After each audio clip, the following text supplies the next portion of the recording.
Acho que agora vai, vamos torcer. Aí, acho que foi. Agora foi, tá me ouvindo? Ah, tinha que reiniciar esse negócio aqui. O erro era aí ou aqui? Eu não faço ideia, mas reiniciamos e conseguimos. Então tá, eu tô tentando posicionar, porque eu tive que arrumar um suporte de celular, porque eu nunca uso. É, E eu ele não tá reservo muito aqui uma aqui firme. também por conta disso. Mas, poxa, agora deu certo. Finalmente. Pois é, tecnologias. Ah, esse negócio. O Instagram já aconteceu já comigo uma vez, né? Eu fui Já apresentar com o professor Éder, professor de Juiz de Fora, e ele não conseguia entrar, e teve que fazer esse sistema de entrar e sair de novo. você reiniciou, então tá bom, agora vai. Agora vai, o pessoal que estava na live anterior já está entrando de novo aqui. Boa, Ah, tá. bem-vinda, Sabina. Eu tô só tentando fixar esse suporte aqui, porque ele não tá firme, não. Mas ok, vamos lá. Tá difícil, tá uma loucura. Ah, a gente vai entrar no manicômio então hoje aí. Vamos, vamos. Vamos sim. Ah, então vamos lá nessa. Deixa eu apresentar primeiro você, deixa eu achar aqui, inclusive. Cadê a Sabina aqui? Porque olha, pessoal, inclusive, se não me engano, Sabina, me corrija se eu estiver errado, mas esta é a primeira live sobre os livros negros aberta ao público, né? Sobre esse livro, inclusive, aqui, né?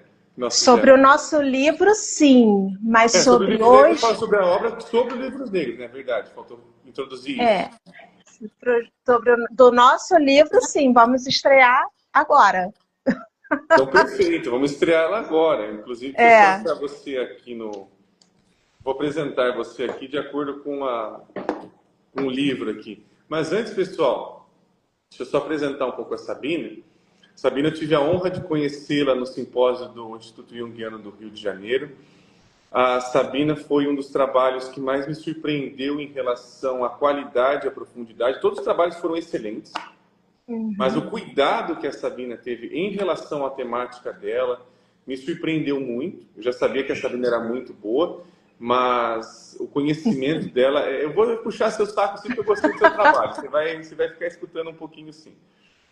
Então, surgiu essa conversa, nessa proposta da gente começar a falar sobre essa obra aqui de diversos autores, né? Tem mais de 20 autores, se não me engano. são 20.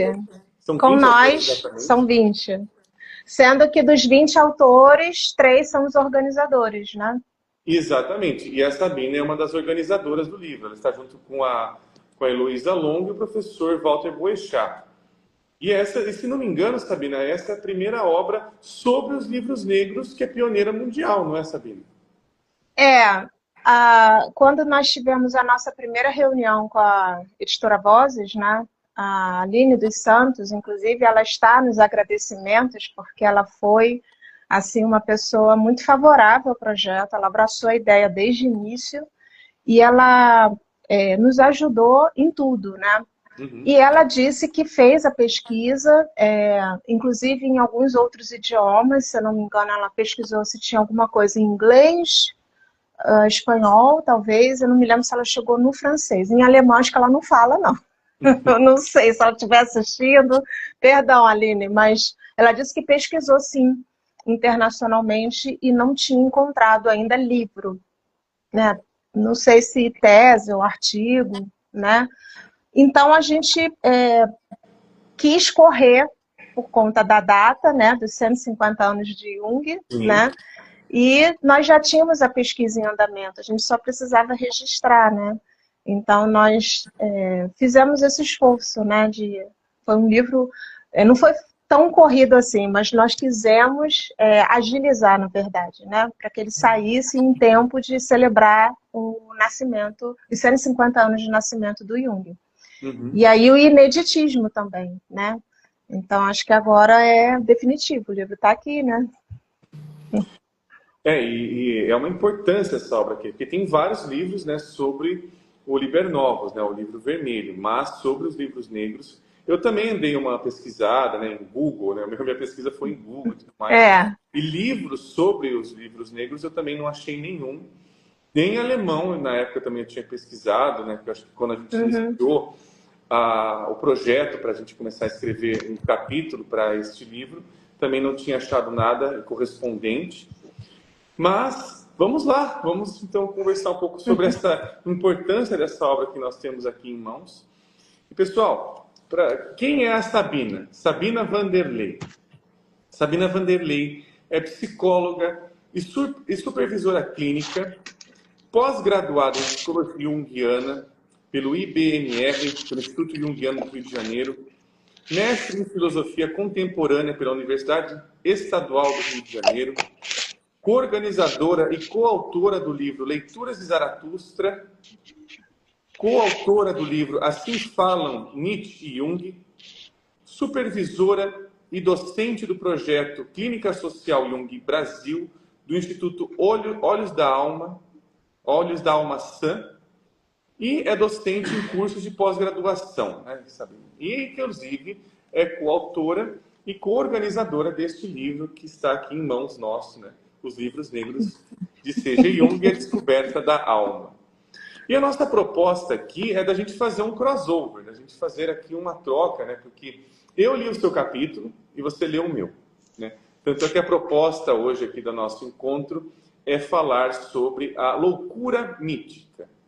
A loucura mítica, né, pegando um pouco do tema do seu artigo, né, do seu capítulo, desculpa, sobre a loucura, e o tema do meu capítulo, que é sobre o Jung mítico, né, sobre uma visão mitológica sobre os livros negros.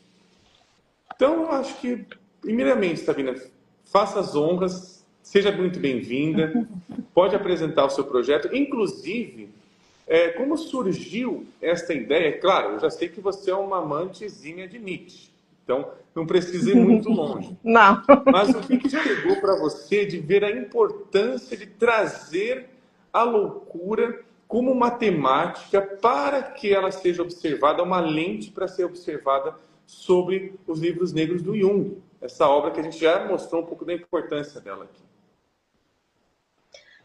Eu acho que eu fui arrastada para o manicômio junto com Jung. Eu falo dessa forma porque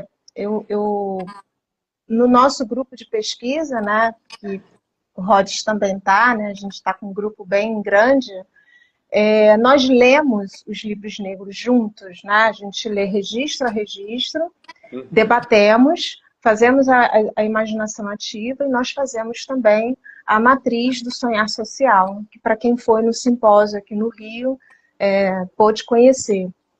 Então, como nós lemos juntos, né, é diferente de ter uma aula sobre o livro. Nós lemos o livro direto juntos, né? E então é uma forma até de entrar. Eu achei isso bem interessante, porque o volume 1 desse box dos livros negros, na verdade, é a introdução do Sonu. Então, nós estudamos esse volume 1, e até então eram estudos teóricos, eram estudos conceituais, né? Então, eram aulas expositivas, né? O professor Walter expôs, compartilha com a gente o conhecimento dele, e temos o debate. Quando nós chegamos no volume 2, que aí começa o texto do Jung propriamente dito, parece que começou um outro grupo, né? Parece que agora estamos começando. Então, Minha Alma, Onde Estás? É totalmente diferente do texto do Sonu, né? Que eu tenho certeza de que ele é uma função-pensamento assim, bem lógico, né? Então, ele tem aquele texto, ele escreve muito bem, a pesquisa dele é muito densa. Então, eu senti esse baque. Então, ali eu realmente comecei. Até então, eu já estava curiosa e interessada nos livros negros. Mas quando eu li o Minha Alma, Onde Estás, ali eu me apaixonei. Aí veio um patos, né? A emoção veio à tona. E eu senti muita semelhança na forma de escrever. Eu já conhecia o livro vermelho, né? O texto. Mas quando você lê os livros negros, por serem o rascunho, que não é tão rascunho assim, né? Mas é o texto tal como ele foi escrito. Para o livro vermelho, o Jung transcreveu, lapidou, elaborou. O livro negro é in natura, ele é cru. né? Uhum. É o alimento cru que a gente leva lá para a cozinha, né, Rod? Exato. Então, foi realmente um momento de mais emoção. E eu vi muita semelhança com o texto do Zaratustra. O próprio Sonu Shamdasani, na introdução, ele fala, ele faz essa ponte, ele faz essa comparação. Então eu já sabia que havia ali uma ponte, mas até então eu estava no conceitual, né? São conceitos que se aproximam. Mas ali eu entrei em contato com a escrita. E você vê que é uma escrita que no início o Jung está dialogando com a alma e de repente começam a aparecer, os registros vão sendo escritos e aí começam a aparecer personagens. Quando começam a aparecer os personagens, né, eu percebi realmente, né, eu voltei no meu período, quando eu fiz mestrado em filosofia, eu escolhi Nietzsche, obviamente, e eu participei de um grupo de pesquisas muito semelhante ao nosso, porque a gente leu Zaratustra, todinho em grupo, né? Então, esse diálogo com personagens, né? A gente debatia principalmente, né, a ideia de uma manipulação consciente do Nietzsche, quer dizer, ele escrever daquela forma deliberadamente para metaforizar conceitos, né? E não bem assim, foi tão espontâneo a escrita do Zaratustra, né? São 4 partes, a primeira parte foi escrita em 40 dias. Eu Nossa. acho muito pouco provável que ele, em 40 dias, tenha criado aquele texto tão denso, com muitas parábolas, né, com muitas metáforas, muitos símbolos, já intencionando passar conceitos. Então, ele não escreveu racionalmente aquilo. E ele próprio fala que ele escreveu quase que num estado febril, né? Ele ficou tomado, né, por algo e ele, então, fez essa escrita. Sabemos que nos livros negros há algo semelhante, né? O Jung, principalmente os primeiros registros, né? A gente chega lá no registro 3, no livro 3, né? Quer dizer, o 2 e o 3, o Jung escreve em 3 meses só. Sim. Mas são mais do que 40 dias, né? São mais ou menos Inclusive 90. tem acho que o cuidado que a voz teve é muito bom, porque ali a gente tem as datas, tudo certinho, toda a transcrição de como foi feita, as notas de Uhum. rodapé que você sabe muito bem, que você sempre lê ali nos grupos, e vai colocando, ó, essa data o Jung colocou errado, é tal data e tudo mais. Então, Uhum. a localização, né? Eu acho que é um livro que nos Uhum. localiza muito bem. Sim. Livros Negros é uma obra que nos localiza muito bem dentro das obras do Jung. A gente Uhum. consegue ver ali todo. Tem até uma expressão que eu acho que é o Hillman que utiliza naquele Lamento dos Mortos com o Sonu, que consegue ver as costuras do livro. As Sim, costuras da obra do Jung a gente está vendo ali dentro do livro tá dele. tudo ali. Até a rasura, né? Ele rasura, ele Exatamente, escreve, até a a Vozes rasura ela é manteve. preservada ali. Isso. E aí, então, eu comecei a entrar em contato direto com o texto. Eu sabia dessa semelhança, eu tive muitos momentos ali de voltar no meu período de pesquisa do Zaratustra, mas eu percebi que ainda na época do Zaratustra, lá do texto, da pesquisa, ainda era conceitual, era um mestrado, eram acadêmicos, né? Eram filósofos que, apesar de estudarem Nietzsche, eles escrevem conceitualmente. E já no livro do Jung eu senti que não, o clima aqui é outro. Se eu for fazer uma ponte, eu não posso fazer essa ponte conceitualmente. Eu Uhum, já tinha isso em mente. uhum. E aí a gente foi avançando no nosso registro até que eu me deparo com esse registro, né, de janeiro de 1914, que é 3 meses mais ou menos depois dele começar os livros negros, que é quando o Jung passa por uma experiência dentro da imaginação ativa em que ele é arrastado para um manicômio, arrastado mesmo, contra a vontade dele. Ele até protesta, ele argumenta e, por conta desse protesto dele, inclusive isso é usado contra ele, no sentido de que ele recebe, ele é diagnosticado, né, com está escrito demência precoce, que é o termo anterior, né, à esquizofrenia. Sim. E aí, dentro do manicômio, né, ele faz os devaneios dele, ele já estou aqui mesmo, né, o que eu posso fazer? O vizinho de cama dele, na enfermaria, é um paciente que se identifica como Nietzsche. Ali eu levei um susto assim, absurdo. Falei, puxa vida, eles nunca se conheceram em vida, né? Há uma semelhança de texto. Eu não estava conseguindo fazer essa costura porque eu sabia que eu não poderia usar essa linguagem conceitual. E de repente estava ali, os dois cara a cara, né? Então eu falei, realmente, ali eu fui capturada, né? Então esse foi aí, nesse momento, que eu caí dentro do livro e fui para o manicômio junto com os dois. Que momento. Não, e assim, o seu capítulo vai. Não só o seu capítulo, a sua apresentação lá no Simpósio do Rio, deu para ver assim, essa entrada, como realmente você entrou junto dessas imagens dentro do manicômio. E mas tem tanta coisa. Mas você vai falando assim uma questão principal, que eu acho que também tem a ver com a ideia que eu trago um pouco no meu capítulo, que é a seguinte: quando a gente entra em contato com a obra do Jung dos livros negros, né, que não é uma obra que foi feita para ser publicada, inclusive, a gente tem toda essa questão, a gente entra em contato ali de que parece que a questão conceitual, a linguagem conceitual não dá mais conta. Que a linguagem conceitual que a gente tem habitualmente, de falar de complexo, disso e aquilo, ela, de uma certa maneira, ela não chega na imagem. E a partir do momento... E aí também eu vejo uma outra coisa. Quando você vai falando dessa questão ali da loucura, em relação a como o Jung foi entrando no manicômio, me lembra muito aquele caso que aconteceu do Jung, né, daquela mulher que morava na Lua. E daquela frase célebre que ele fala. Ela não acha que está morando, ela realmente está ali. Está. Ali ele entendeu alguma coisa muito profunda. Ali ele entendeu uma realidade que é toda embasada em uma determinada fantasia que nós não sabemos qual é. E que ela é toda galgada de imagens. E que ela é permeada de imagens. Então, acho que você vai trazendo como essa linguagem da imagem é uma linguagem que ao mesmo tempo nos enlouquece, né? Tem uma frase aqui fantástica aqui do seu livro, né? Que você pegou do Jung, inclusive, essa frase. Que é aqui na página 207 e 208. Enlouquecer não é nenhuma arte, mas é extrair a sabedoria da loucura. Eis a arte. A loucura é a mãe dos sábios, jamais a inteligência. Acho que essa frase é fantástica. Ela coloca a sabedoria como sendo uma irmã da loucura.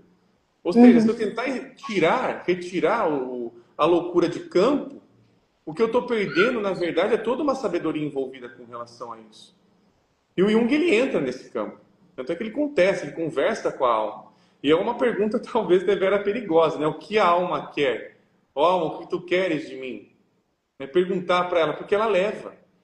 Acho que é interessante de ver ali, inclusive, no que o Jung, a coragem que ele teve em relação a essa obra dos livros negros, é que ele vai Muita coragem.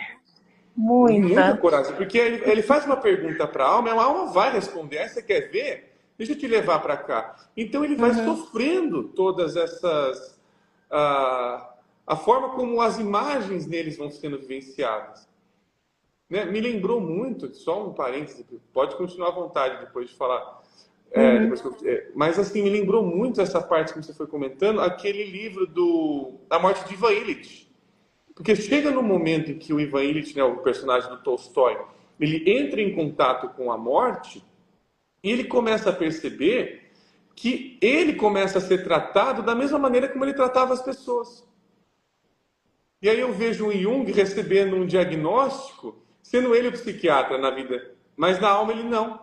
Na alma ele é outro, na alma ele é o paciente, na alma ele que é o louco. Então é uma invertida muito interessante. E não isso que é o caminho da coragem. E é muito dionisíaca também, né? A gente sabe que no texto das Bacantes, né, que é uma das tragédias que sobreviveu intacta, né, conta um pouco da história do Dioniso. O Dioniso, ele fala lá na corte de Penteu, é um rei que não admite o culto dele, né, em Tebas, e Dioniso tem que entrar ali disfarçado. E aí Dioniso fala, né, para Penteu, né, que ele viu, eu me vi te vendo, eu te vi me vendo. Então ali tem essa Ah, questão da inversão da alteridade. O Dioniso é esse deus da autoridade. Ao mesmo tempo em que ele dissolve tudo, ele te tira de você mesmo para você entrar no outro. Esse uhum, outro não são só as pessoas. Dentro de nós temos os nossos outros. E perfeito. eles não estão a serviço de nós. Isso é uma coisa Perfeito. interessante dos livros negros, é que quando Jung quer dialogar com a alma não chega toda solícita respondendo tudo que ele quer. Ela discorda, ela silencia, Uhum. ela dissimula, ela tem vontades diferentes das dele, né? Então a gente vê que esse outro é outro mesmo. E a divindade que traz essa ideia da alteridade é Dioniso, que também, por sinal, é o patrono da loucura. Né? Então, eu Sim. vejo Dioniso também, né, nos livros negros o tempo inteiro.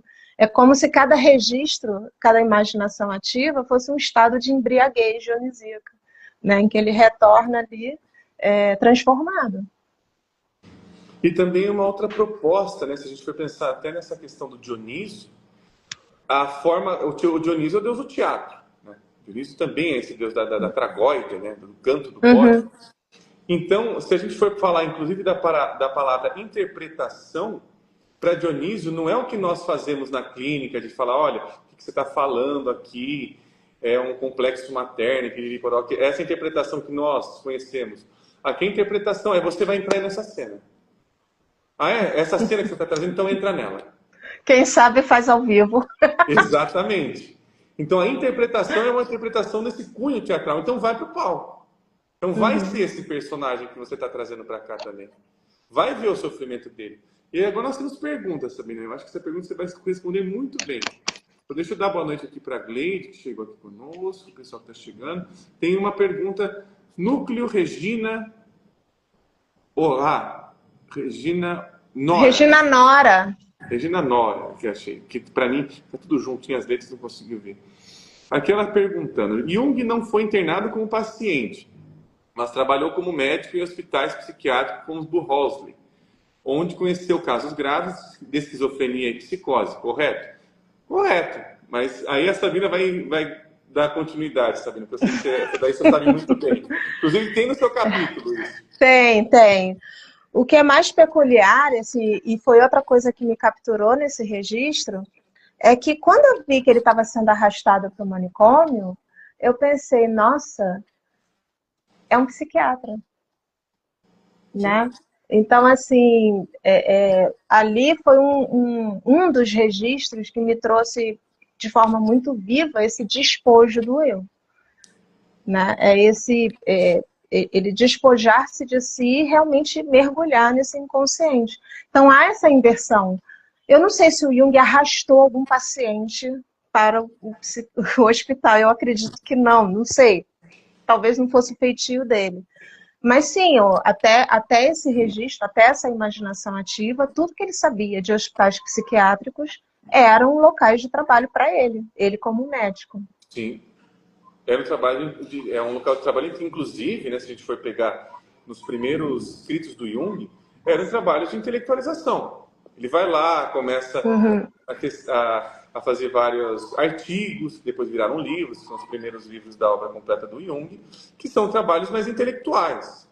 Não tem um trabalho diretamente com a imagem. Então, o Jung, até ele vai sendo convidado, né? Se você quer fazer um trabalho diferente, você vai ter que fazer algumas rupturas.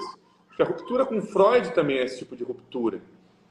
Fazer uhum, uma ruptura com Freud significa que ele tem que sair de um lugar que tem uma determinada intelectualização para ver as coisas de uma outra forma, para ver as coisas, as imagens que o acessam. E aí tem aquela imagem que é bem perturbadora da vida dele, que ele vê aquele tanto de corpos e a Europa sendo invadida por aquela onda de sangue e tudo mais. E ali ele começa talvez a perceber o poder que as imagens têm. A imaginação toma ele. uhum.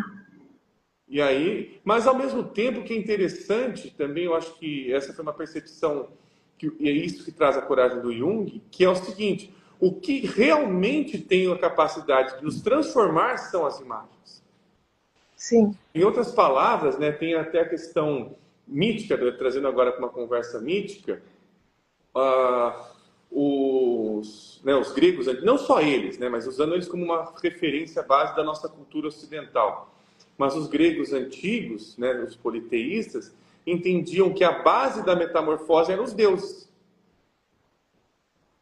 A verdadeira metamorfose, ou seja, a transformação e a mudança, ela não começa de um querer pessoal. Ah, eu vou querer mudar, depende da minha força de vontade e tudo mais. Isso para eles era um outro tipo de loucura. Que aquilo que nos transforma realmente são os deuses. Então, eu tenho que perguntar que Deus que está ali dentro, o que ele quer de mim? E a partir do momento que essa pergunta é esquecida, ou que esse interesse é esquecido, a gente fica, o que o Jung fala, os deuses se tornaram doenças. Eles entram por outra forma. E hoje em dia as pessoas estão enlouquecidas atrás de diagnósticos. E Elas não querem só um disso, elas nome. querem ser o diagnóstico, elas se passam a ser o diagnóstico também. Elas querem ser tratadas, não só tratadas em termos terapêuticos, mas tratadas nas relações, é como se fosse esse diagnóstico. E o diagnóstico é uma palavra, é uma nômina, né? É só uma palavra, é uma virtualidade. E aí a pessoa se apega a isso e aí enlouquece de uma outra forma, porque aí a gente vai falar da loucura como alienação, como estar fora de si mesmo, no sentido ruim, no sentido de perdido, né? Fora do caminho, fora do seu próprio eixo, fora do seu centro, fora de si. Né? É o sair de si, porque a pessoa não vai, ela ela se desvia daquilo que poderia ser ela, daquilo que poderia ser a individuação dela. Né? Então ela entra numa errância perdida. E realmente a palavra, né, ela é virtual, a imagem é real. Tanto que a imagem, quando ela aparece, ela nos evoca emoções. Então a emoção, ela vai no corpo, né? A gente tem uma aceleração cardíaca, a gente tem uma respiração, rubor, a gente tem alterações fisiológicas e não há nada mais real do que isso. Agora, uma palavra conceito não nos afeta em nada, né? Sim. É uma ficção. Inclusive talvez a palavra conceito, ela sirva para extirpar o afeto. Para evitar Sim. que eu continue tendo um determinado afeto que me incomode a minha vida cotidiana e por aí vai. Tanto é que se a gente for pegar, acho que esse é um ponto bom que você está trazendo, Sabina. Quando o Jung ele se debruça para conversar com as imagens, a gente tem até relatos, né, se não me engano, do Sonu e tudo mais. O Jung atendeu tantos pacientes. O Jung fez tal coisa. Então, a gente pode cair numa perspectiva de, então, são as questões cotidianas dele interferindo na imaginação. Quando, na verdade, a gente está vendo uma outra base. A imaginação está dando base para todas as coisas, inclusive o dia. A gente começa de uma outra base agora. A gente percebe que aqui, imagino que qualquer psicanálise ou psicologia profunda que se coloque, precisa começar através da imagem. Sim. E aí que está a imagem, né? Até já comentei um monte de live aqui, o pessoal já sabe. Imagem não é um atributo ocular. Nós não estamos falando desse atributo ocular. Né? Até o Jung fala sobre isso. A psique é a imagem. Então, imagem é aquilo que eu sou e não sei que sou. A imagem, ela sempre está enxergando as coisas e me colocando as coisas dentro de um campo de uma fantasia. Então, se eu não entro em contato com as minhas imagens, eu não posso saber quem eu sou. Sim. Eu não posso me aproximar. É como uma digital, né? A imagem é como uma digital. A imagem é digital da pessoa, né? Ela identifica mesmo. Eu não sei, acho que as pessoas não produzem as mesmas imagens. Né? Pode ser a imagem de uma árvore, mas a árvore minha é diferente da árvore do Rhodes. Então não é a mesma árvore. Nunca vai ser a mesma. Por mais que elas se comuniquem. Sim. E elas vão se comunicar, né? A gente viu aqui, inclusive, a gente vê isso nos grupos com o professor Walter, que ali a gente vai sendo contaminado por aquelas imagens. De repente, a gente pega uma imagem que nem foi tão comentada assim, mas todo mundo ficou com ela. mas cada um tem uma peculiaridade em relação àquela imagem. Então elas vão se intercomunicando. Elas não vão ficando simplesmente sozinhas, elas vão se conversando. Essa imagem está aqui, está ativa. Porque Uma o imagem de uma tecido da árvore, por psique, ele é exemplo. coletivo, né? Então tem essa conexão. É um tecido, a Uhum. base da psique, né? Ela é coletiva. Então vai haver essa intercomunicação. É tudo uma coisa só, unus mundos. Ou pleroma, como aparece lá O nos pleroma. livros negros. É uma palavra mais difícil, esquisitinha, mas unus mundos, não um mundo único.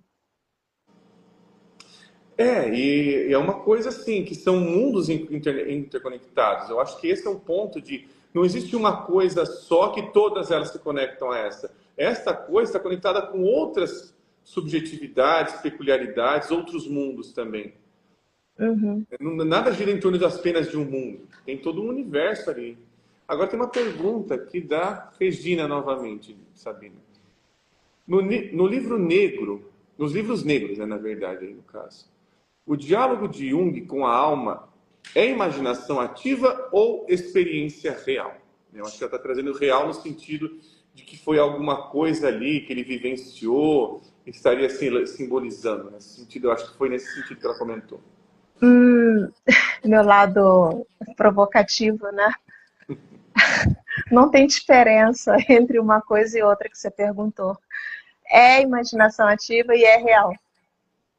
É uma coisa e outra. Perfeito. Não tem diferença. A imaginação ativa, ela é real. O mundo que aparece na imaginação ativa é real. A gente está muito condicionado, encapsulado a enxergar tudo do ponto de vista egóico, né? É dentro de mim. O ego se coloca como rei, como dono de tudo, e tudo está dentro, né, vem dele, e tudo está subordinado e ligado a ele. Só que, na verdade, ele é só uma areia no deserto, né? Ele é Sim. só uma areia nesse imenso deserto da psique. Então, são experiências reais, mas também são imaginação ativa. Eu acho que isso entra também, né, nessa questão também de a gente tenta buscar um tipo de verdade e não intercomunicações com outras verdades, do tipo, o que é verdade? É verdade que é uma imaginação ativa ou é uma experiência real? Ficando nesse ou. Esse ou pode trazer uma relação muito binária, que exclui a outra parte, inclusive, né? Uhum. Acho que o Ser problema é quando a obrigado gente a tomar traz isso. partido, né? Ou um lado ou Exatamente. outro. Uhum. Ou isso ou aquilo, porque aí, agora que eu sei que é isso daqui eu não preciso mesmo me preocupar. A gente mata o paradoxo. E o que a gente está tentando trazer aqui, inclusive, é da experiência de manter o paradoxo vivo. Quanto mais eu mantenho o paradoxo vivo, eu mantenho a alma viva. Eu mantenho ela em constante comunicação conosco. Ela vai mantendo essa tensão que vai mantendo também uma atenção para aquilo, vai trazendo uma curiosidade, um contato com Uhum. aquilo que é incomum. É uma experiência em comum comigo mesmo. E tem uma outra.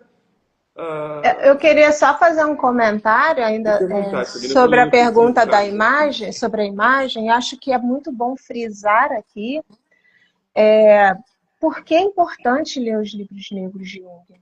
Ótimo. Afinal, são cadernos pessoais, são diários, né? E justamente eu arriscaria dizer que quem critica a leitura dos livros negros como não importante ou não tão necessária é porque talvez não entendeu a noção de imagem que Jung propõe. Porque justamente essa noção de imagem, né, que existe a singularidade ao mesmo tempo a pluralidade, né, e a gente ali, a imagem, ela nos leva para esse unus mundos. Então, quando a gente tem contato com os cadernos do Jung, nós também vamos ter uma experiência de alma. Então, a experiência dele não é para ser copiada, não é para ser seguida, mas o contato com a experiência dele nos leva, né, em direção a nós mesmos. Não é que eu também vou ter uma imaginação ativa com os mesmos personagens, né? Eu não vou encontrar Filémon, Salomé, Elias, mas talvez exista um Filémon, um dentro de mim, que vai ter outro nome, outra cara, outros trejeitos, outras patologias, né? O do Jung era Uhum. manco e o meu pode ser, não sei, pode ser saudável, né? Nesse sentido, mas é isso, né? É uma leitura importante porque ali a gente tem um retrato fiel e vivo, né? Da psique em funcionamento. Acho que está trazendo, Sabrina, uma coisa que o Hillman, ele fala que é muito importante. Eu gosto muito do Hillman, você já sabe disso, né? Mas tem uma diferença muito importante de tratamento com relação à imagem, que é o seguinte, pegando essa questão do Filémon. Não é a imagem do Filémon, é a imagem como Filémon. Né? A partir do momento Uhum. que ela é como Filémon, ela pode se apresentar de outras maneiras para outras subjetividades, outras pessoas, outros sujeitos, através daquela temática. Ou seja, é como se a imagem buscasse sempre alguma coisa que fosse tocante. Que a ferida também é uma forma de tocar, né? A ferida é uma forma de olhar, né? O Riemann também tem a questão de que a ferida é um olho.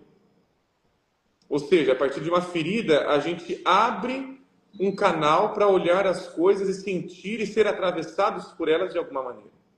Ou Ela abre essas coisas abrem um canal para chegarem até a gente, também, né? como se elas precisassem dizer, olha, eu tenho alguma coisa importante para dizer sobre você que você não sabe. Uhum. Perfeito. E tem aqui alguns comentários. Morfeu dormir com alma. A imagem é subjetiva enquanto conceito. Objetiva justamente retirar os diferentes olhares sobre uma mesma imagem. Esse foi um comentário aqui, não sei se foi uma pergunta, comentário. Aqui o Júlio falando peleroma é uma palavra incomum. E tem uma pergunta aqui, deixa eu ver se tem mais alguma coisa. O Júlio, a gota no oceano, depois que cai a chuva, o que é gota, o que é mar? Ah, sim, acho que é uma pergunta mais poética aqui, né? Que as coisas elas vão se misturando ali no caso. Interessante sua colocação, Júlio. E aqui a Ellen Santos aqui dizendo, excelente sua explicação sobre imaginação ativa e realidade real. A Sabina tem um conhecimento ímpar, né, Sabina? No nosso grupo de pesquisa, nós fazemos a imaginação ativa e depois de ler um trecho, nós lemos um trecho do Jung, nós debatemos, amplificamos e no final fazemos as nossas imaginações ativas. E o que sai não é, a gente vê claramente que não é uma cópia do que a gente acabou de ler, Uhum. mas é aquilo que a alma fala depois de ter lido e debatido o texto do Jung. É como a alma é tocada. Em algum grau, tem um link, uma conexão entre aquilo que nós produzimos e aquilo que a gente acabou de ler. Mas, ao mesmo tempo, é outra coisa.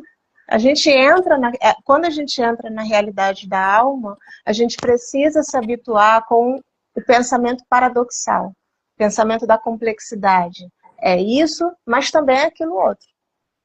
E eu A acho que gente interessante. sai da visão maniqueísta, binária, né? Uhum. Eu acho que interessante que você está colocando também, Sabina. Acho que é é um olhar para isso, digamos assim, a alma não, que eu estou entendendo, a alma não está preocupada em coerência. Começa por aí. A alma ela não está preocupada com isso que a gente chama de coerência, ou seja, o que é isso? Me define logo o que é isso. A partir do momento que a gente pode manter um paradoxo, a gente vai percebendo que, bom, a mesma coisa que eu posso amar, eu também pode me ferrar. Está na mesma coisa. É. Então não é uma coisa separável. E aí que é a questão. Bom, e aí? Como é que essa relação se dá? Porque aí a gente vai abrindo um campo de complexidades.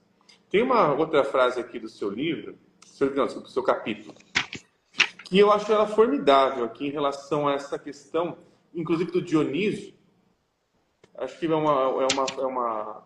um ponto aqui, é o penúltimo parágrafo, inclusive. Eu acho fantástico esse parágrafo aqui, ó. Estar no manicômio é o despojo de padrões, é sair da polis e ir até os bosques da alma para o encontro com Dioniso, que é o único do panteão grego que tem a loucura como um de seus atributos. O deus grego tem uma dupla natureza, pois, ao mesmo tempo em que provoca a loucura, essa mesma loucura representa a saída, a transformação. O ato criador é muitas vezes descrito como algo que emerge do caos, tal como em muitos mitos de criação.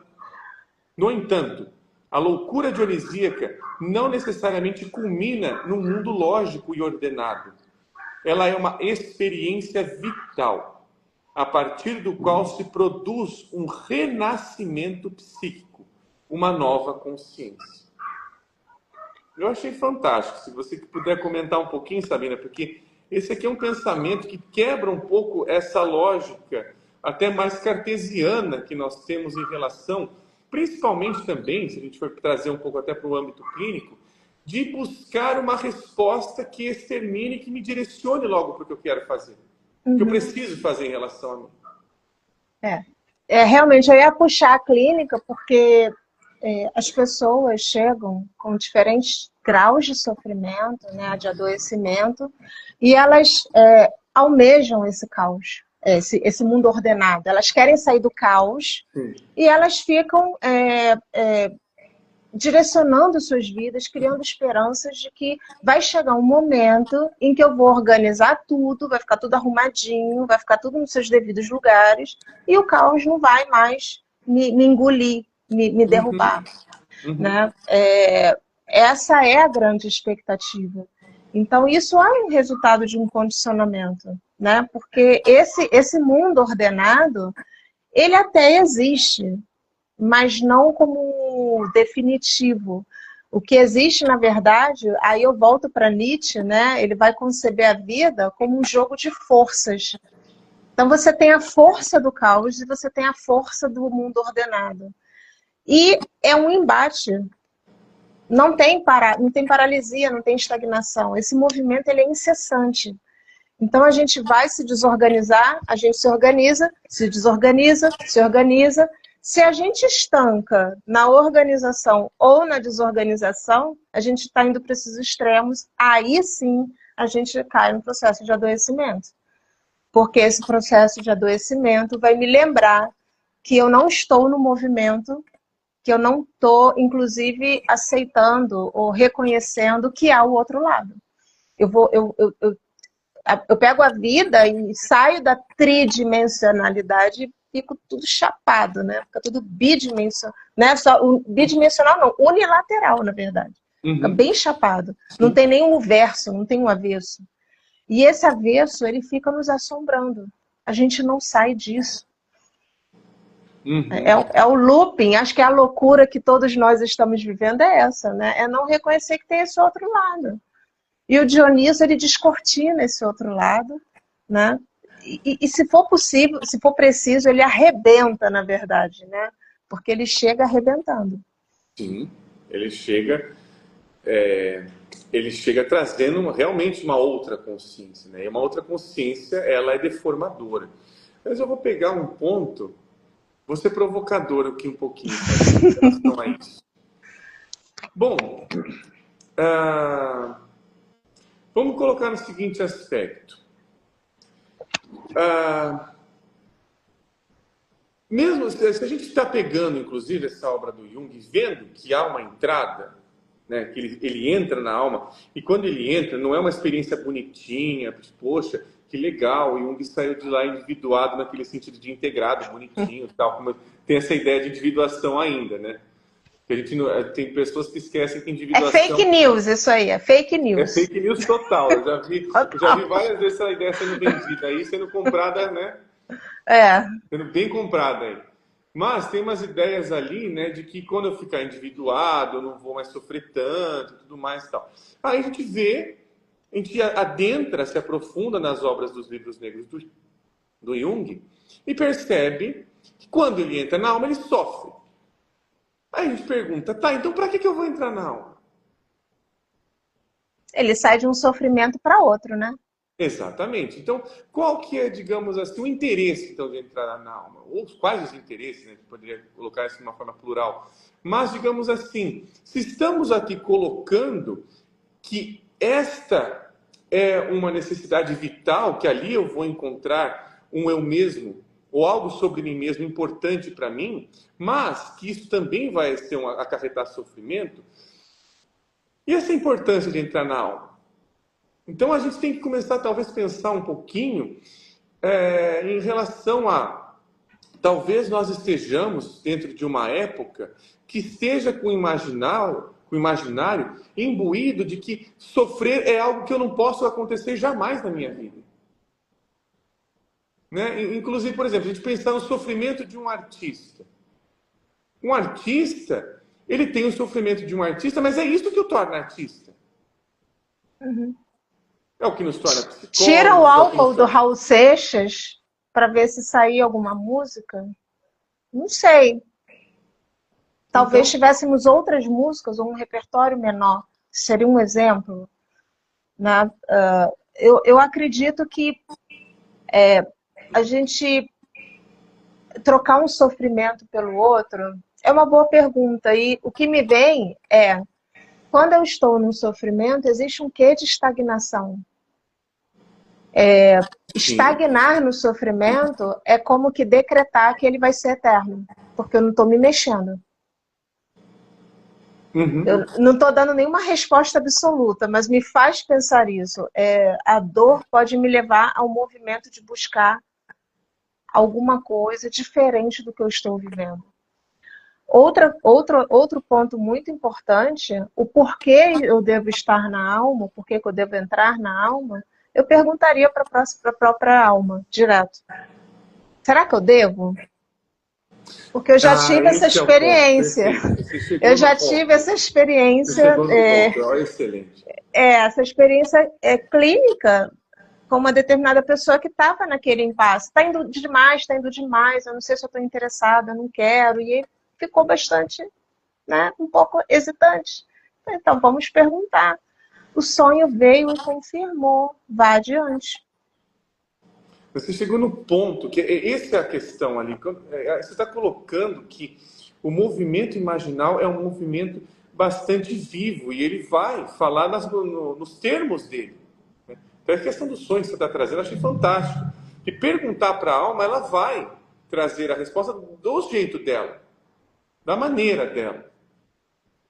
Vai trazer alguma coisa ali. Eu achei fantástico, porque aí a gente sai um pouco dessa pergunta tão viciante de o que eu faço com isso, para perguntar-se o que isso está fazendo comigo. A gente pergunta direto à fonte, né? Para a fonte, perfeito.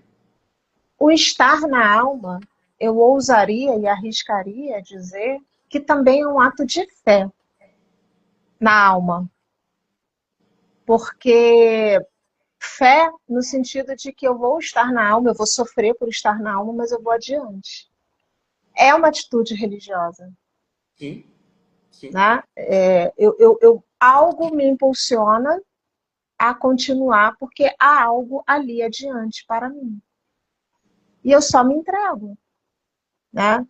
Eu lembro muito de um debate do Guggenheim Craig, que eu gosto muito desse autor, no Abuso do Poder. Eu também né? gosto. E ele fala, e eu gosto, no Abuso do Poder, ele traz a reflexão de que a figura do analista é intrínseco, né? A alguns personagens, né? Alguns aspectos. Então, você tem um lado médico e o lado charlatão. E você tem um lado sacerdotal do analista, mas qual é a sombra do lado sacerdotal? O profeta. Sim. Então, você tem ali, o lado médico tem a ver com o aspecto da cura, né? Que é justamente a terapia. Né? A gente ali vai estar falando de saúde.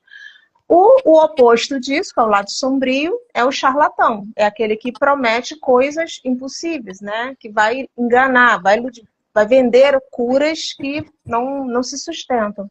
O lado sacerdotal traz esse aspecto da fé. Porque o estar na alma é algo que é como diz aqui no Rio, né? Só vai. Só vai. É uma gíria bem carioca, né? Só Uhum. vai.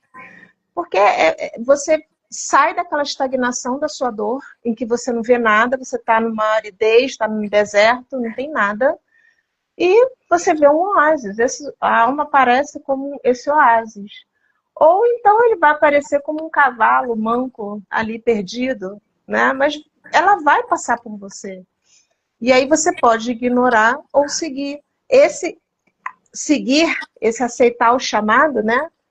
É o ato de fé. Não sei para onde eu vou, mas parece que é um caminho diferente do qual eu estava seguindo, né? Ou como dizia Raul Seixas, não sei onde eu estou indo, mas sei que eu estou no meu caminho. Perfeito. Tem alguns comentários aqui, Sabrina. Vamos ver, deixa eu subir aqui um pouquinho, que tem algumas coisas interessantes que eu fui vendo aqui, ó. A Ellen Santos. Particularmente, eu vivo muito isso na clínica. Acho que aquele momento que a gente está falando da questão da clínica, né? Pessoas que chegam achando que estão no caos porque perderam o controle da vida e não estão abertos a reconhecer o outro lado. Sim, eu acho que esse é um ponto, inclusive, complicado do que nós estamos vivendo hoje em dia, né? A gente está vivendo uma era de respostas prontas, de respostas, inclusive, em segundos, sobre as questões da alma, né? A gente abre lá chat GPTs da vida, pergunta alguma coisa até própria, ele responde. Ele traz uma resposta ali e que muitas vezes é embasada em alguma coisa, né? Ele tem todo um repertório, mas traz ali como se fosse, digamos assim, eu quero que a minha pergunta seja saciada. Quando aqui, acho que a importância dos livros negros para a nossa época é que aqui está dizendo a alma não é um chat GPT. Começa por aí. Não, Ela é. não vai dar a resposta objetiva, clara e factual sobre o que eu quero. Ela vai até zombar de mim, dependendo da pergunta que eu fizer. Ela não está a nosso serviço. Ela não está a nosso serviço. Perfeito, como você está comentando aqui. Esse é um ponto. A alma não é chat GPT. E eu acho que esse é um ponto que hoje em dia está sendo E é muito difundido. interessante que esse comentário dela coloca o binômio controle versus caos. Então, a única forma de eu resolver o problema, o meu sintoma, a minha doença, é controlando. Então, a ideia de controle ela acaba sendo reforçada porque ela vai caminhar junto com saúde, com bem-estar, com E o cura. controle é um delírio, se for É, pensar nesse sentido. É um outro exato. delírio que nós temos.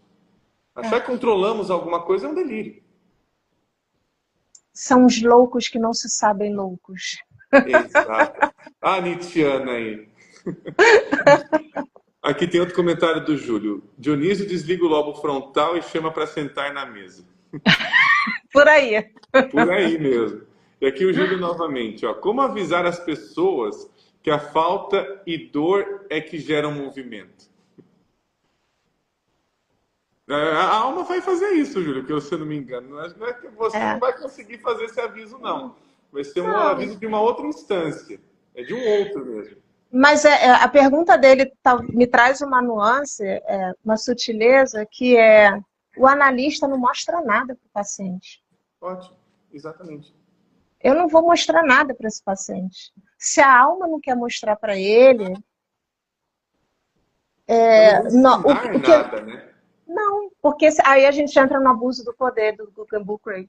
Se eu Uhum. achar que eu tenho que mostrar algo para o paciente, eu tenho que ensinar, eu tenho que orientar como eu conduzo esse caso, que é o que a gente ouve lá nas supervisões, né? Ah, eu não sei como conduzir esse caso. Você continue não sabendo conduzir. Quem conduz não é você, é a alma. Inclusive, se você estiver interessado no caso e ficar ali descobrindo, você vai ser levado ali por aquela imaginação de que tem coisas ali que você nunca imaginaria que poderiam ser possíveis. Cada caso nos abre uma porta, um portal para outros mundos mesmo. A partir do momento que o Uhum. analista fica pensando, eu acho que isso é um pensamento um pouco complicado.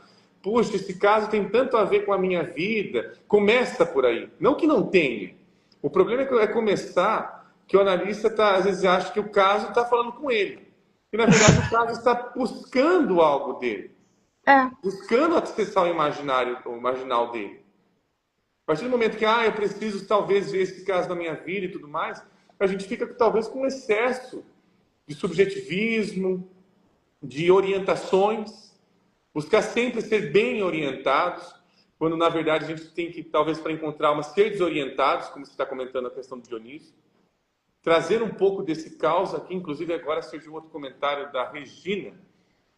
Essa dinâmica entre o caos e organização, que está sempre em fluxo, reflete também a pluralidade da forma como a alma se manifesta em nossa existência? A alma é a existência. A gente vai deixar esse povo todo doido. É ótimo, é para isso que eu fiz o programa. Não tem existência sem alma. Mas, sim, a alma ela vai se apresentar assim. Então, as pessoas controladoras, né, com essa ilusão, que estão nesse delírio de controle, elas vão se perturbar, ou talvez isso que o Rod estava perguntando, né? Se eu vou sofrer na alma, por que que eu vou sair do meu sofrimento? Por que que eu preciso sair de um para cair no outro, né?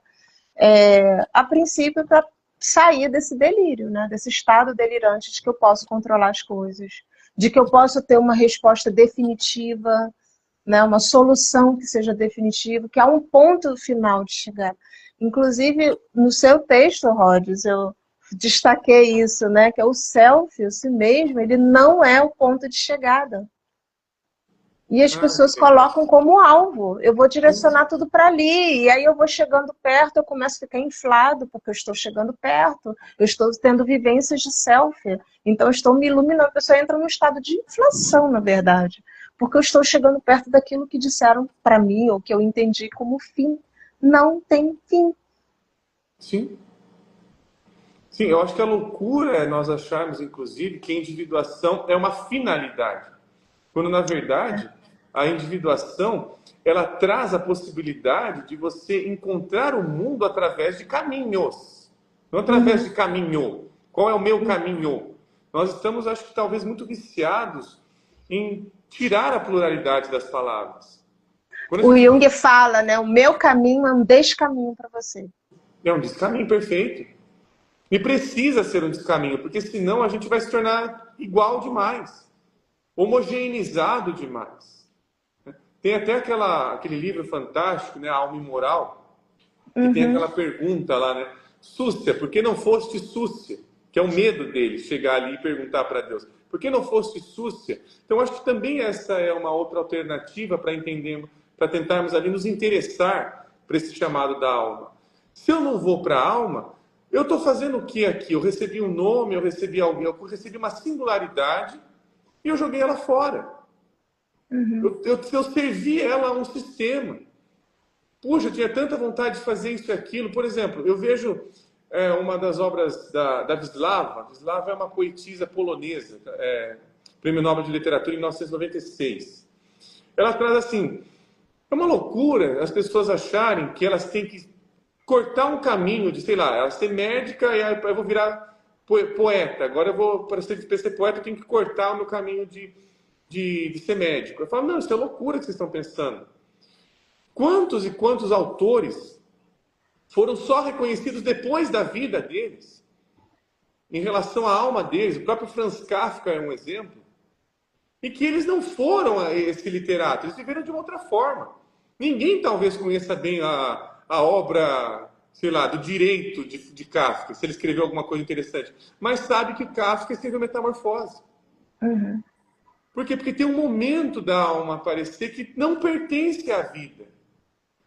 Então, digamos assim, de alguma maneira eu percebo que a alma é aquilo que em nós busca ser lembrada constantemente. Lembre-se de quem você é. E para você lembrar de quem você é, muitas vezes você precisa de um sofrimento próprio.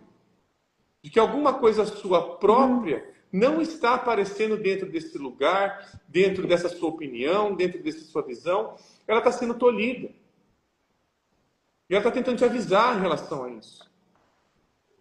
Não sei como se você pensa de uma maneira meio semelhante ou não, Sabina, mas aqui é uma provocação. Aqui é para isso que estamos aqui. Tem mais pergunta aí? Temos algumas aqui, ó. Daqui a pouco já estamos encerrando a live, tá, pessoal? Estamos já no finalzinho do nosso encontro com a Sabina aqui. Helena Santos. Estou sem respirar de tanto amor por esta live. Olha só, Sabina. Júlio Gomes. Supostamente a alma existe antes da vida na Terra, não?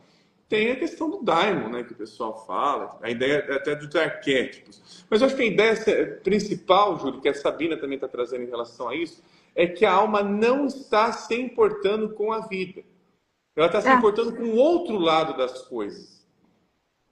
Tanto é que dentro de uma concepção mítica, puxando agora a sardinha para o meu lado um pouquinho, isso é o que os antigos entendiam de conversar com a morte, de entrar na morte. Quando a visão mítica traz a questão da morte, é o que nós, dentro de uma psicanálise, chamamos de inconsciente. O inconsciente traz o que? A relação com as imagens, com as fantasias. Então, por exemplo, a gente pega a questão do Ulisses vindo para o Hades. O que ele vai fazer ali? Vai conversar com um monte de imagem, com esquias. E elas não estão importando sobre a vida do Ulisses. Elas estão dizendo para o Ulisses, olha quem que você é e você não sabia o que era. Olha quanto amor, quanto desprezo, quanta coisa tinha aqui que você não sabia, que te dava a base. A base da nossa vida é imaginal. Por isso que ele desce. Ele faz essa catábase para isso.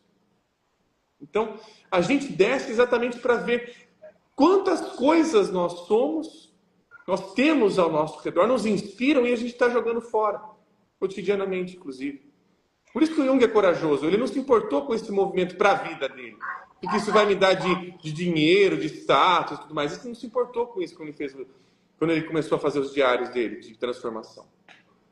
esse comentário do Júlio sobre supostamente a alma existe antes da vida na Terra me remete aos mitos de criação. Que nas cosmogonias, né, nós temos um primeiro, mas esse primeiro muitas vezes copula, né, com outro. Se ele é o primeiro, como é que já tem outro? Né? Exato. Então, você fica muito sem essa noção exata de quem veio primeiro, o ovo ou a galinha, né? O que veio primeiro, né? Então,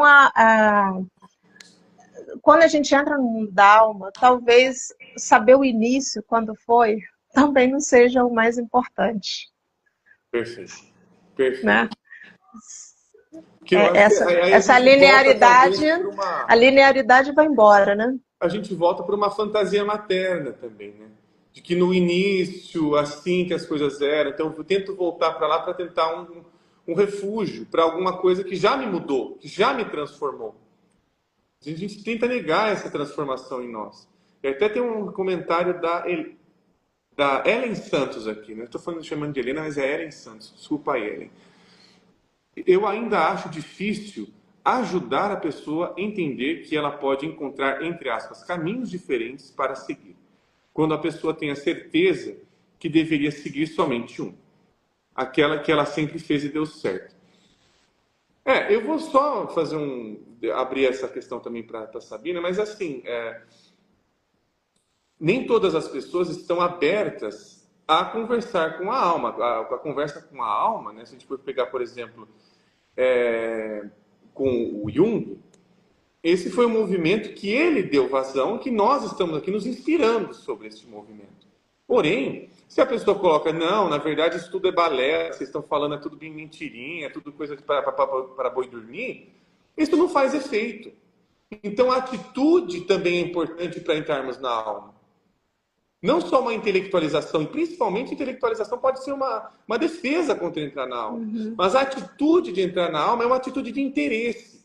O que é essa outra coisa? Se eu querer logo entender o que ela é, ou capitalizá-la, ou transformá-la em algo que me seja útil para o cotidiano, ela pode acabar de parar de falar comigo. Falar, você não está interessado em mim.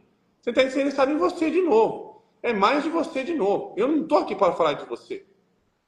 Eu não estou aqui para te servir. O que me ocorre é só um comentário rápido. Fica à vontade. A alma, a gente também tem a tendência a colocar lá no fundo, como se fosse algo que está lá no fundo e a gente está aqui em cima. Né? Não, a alma está em tudo que é lugar. Pessoas muito defendidas, né, que ficam ali enrijecidas, é só isso, e fica ali focada numa única direção, No encontro analítico, vão acontecer fissuras nessa camada que ela se defende, né? Ela vai sonhar. Ah, mas eu nunca lembro do sonho. Ela vai falar. A fala dela é carregada de imagem. Ela vai trazer afeto. Então, a alma vai estar ali. A alma está na superfície também. Para a gente ficar parando de achar que para eu fazer imaginação ativa eu tenho que descer lá nas profundezas, que está muito lá longe, né? Não, está aqui o tempo inteiro. A alma está ali. A gente precisa treinar o nosso olhar para buscar mais a alma e menos o entendimento. Que lindo, Sabina. E aqui o último comentário da live. Morfeu dormir com alma. Que incrível tudo isso que vocês compartilham com a gente hoje. Fico muito grato mesmo, belíssimo trabalho. Estão de parabéns. É um trabalho... O momento, tá aqui. Exatamente. O nosso. A gente está fazendo uma conversa, mas é exatamente isso. Ó. Essa conversa é sobre um pouquinho, né, que a gente veio fazer uma provocação sobre a importância da leitura dos livros negros. E este livro que a gente fez, inclusive, é uma possibilidade de ter focos, né, não um foco só, mas uma diversidade de focos, para a gente entender que, opa, eu não vou encontrar ali linguagens conceituais, mas se eu entrar numa proposta de conversar com a alma, conversar através de imagens, a gente vai criando essa possibilidade desse outro tipo de relação acontecer. Nós estamos constantemente acostumados a encontrar relações que busquem uma resposta, que busquem ou isso ou aquilo, né?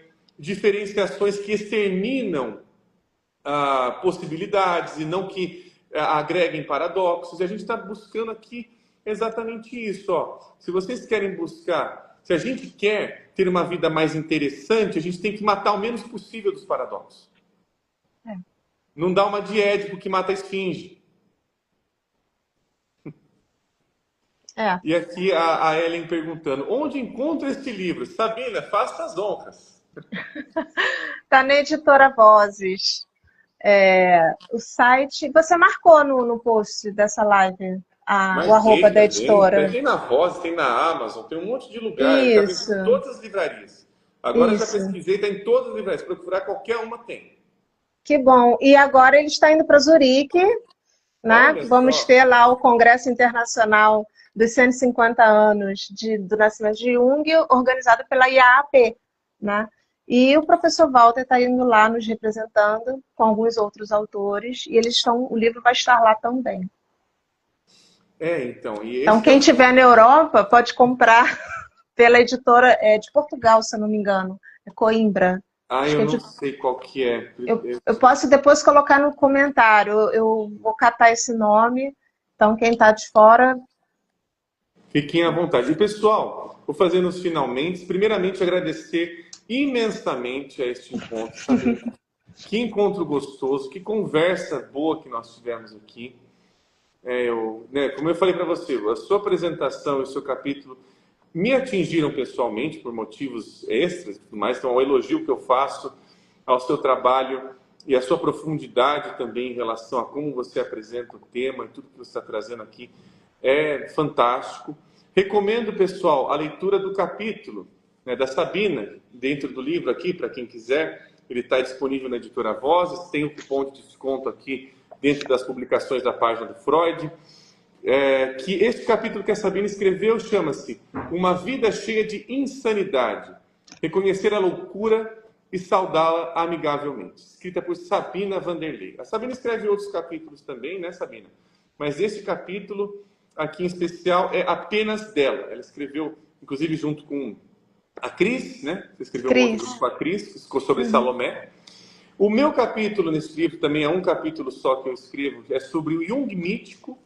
Então, o nosso crossover aqui foi sobre esse duplo olhar que nós tivemos, que se conversa, que se reflete, que as nossas imagens se encontraram aqui, difundindo esse trabalho magnífico de 4 anos e meio que foi realizado, se tornou nesta obra aqui para para enxergarmos um Jung diferente, enxergarmos uma psicologia diferente. Porque psicologia profunda não é simplesmente eu entrar em mim, mas eu me interessar pelo mundo, como a Sabina está colocando aqui, que o mundo está me trazendo algo. Então, a Sabina traz aqui toda essa riqueza para nós. Estão perguntando aqui, essa live ficará gravada? Ficará gravada. Né? Então, vai ficar gravada sim. Aqui a Márcia fala, Livraria Voz tem 30% de desconto em agosto. Aqui, ó, pessoal. Tem 30% com cupom de desconto aqui, viu, Márcia? Tem um cupom aqui da Vozes. Deixa eu ver aqui, tem uma reflexão. Aqui a Ellen perguntando, obrigado, né, pela referência do livro que a gente colocou. Maravilhoso momento, obrigado por esse momento desse encontro, dessa live. E aqui a reflexão da Regina. Alma minha, quando fecho os olhos e as imagens surgem, és tu que me guias ou sou eu que te invento? Então aí tem uma reflexão bonita. E novamente, Sabina, muito obrigado. Tenho que agradecer muito a você novamente. Agradecer também este espaço que nós estamos fazendo aqui, que é inspirado, que é trazido às nossas lives pelo SEI Campinas. Aqui esse espaço de cultura e arte, nós estamos aqui presentes. Né? O Devaneio do Café acontece. É por causa dessa iniciativa que o SEI Campinas também nos fornece. Então, eu tenho que agradecer muito esse espaço. E que nós possamos fazer mais encontros sobre livros negros, que está sempre bem-vinda e bem convidada também, Sabina, para outros encontros, outros temas, para falar de Nietzsche também, tá? Sim, sim. Com prazer. Com prazer. Foi um encontro maravilhoso. Obrigada a você. Obrigada pelo carinho. Obrigada também pela colaboração lá no grupo de pesquisa, no livro. Obrigada por esse convite. E estamos aí, se quiserem outras conversas. E obrigada a quem está aí também. Enviou mensagens, perguntas. Obrigada. Imagina, eu que agradeço também dizendo que, para quem quiser conhecer mais as obras da Sabina, elas foram referenciadas, elas estão inclusive aqui. Quem quiser conhecer o trabalho da Sabina, ela vai também aparecer aqui junto conosco, dentro da legenda. Tem o Instagram da Sabina. Quem quiser conhecer mais o trabalho dela, quiser entrar em contato, tem aí a nossa live gravada. A live ficará gravada, o pessoal está perguntando aqui, né? Já são duas perguntas. A live ficará gravada tanto aqui na página do Freud Estupefato, quanto vou tentar fazer o elo junto com a página da Sabina. E mês que vem ele passa também esta live a estar no YouTube e no Spotify. Estarão nas plataformas de stream também, para nós difundirmos melhor esse encontro que nós tivemos hoje. Muitíssimo obrigado, Sabina. Obrigada. E até um próximo encontro, pessoal. Tchau, tchau.